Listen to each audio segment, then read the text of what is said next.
Hi, I'm Eleanor Prince, and I'm the Principal Behavioural Scientist in the Met's Strategic Insight Unit.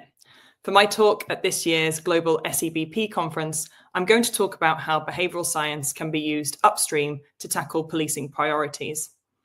Much of the evidence base in behavioural science has been built through experimentation, especially randomised control trials. That work has been invaluable in demonstrating where and how behaviour can be shifted.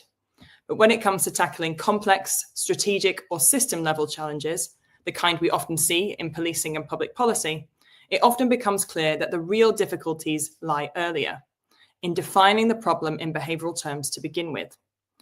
My presentation at this year's conference focuses on that upstream space, the part of the process that often happens before trials, before interventions, and even before solutions are on the table. I'll share how applied behavioural science can support organisations to better frame the problems they're facing, identify where behaviour sits within them, and navigate constraints in realistic, context-sensitive ways. Rather than focusing on just nudges or isolated interventions, our approach emphasises embedded, cross-disciplinary work, combining behavioural science with strategic and systems thinking, as well as service design and communications. The aim is not just to design an intervention, but to improve the overall quality of decision-making so that whatever follows, whether that's experimentation, implementation, or reform, is more grounded and aligned with correct assumptions about human behaviour.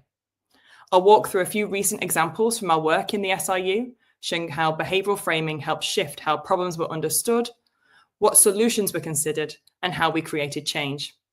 If this sounds like it would interest you, I'd love you to join me.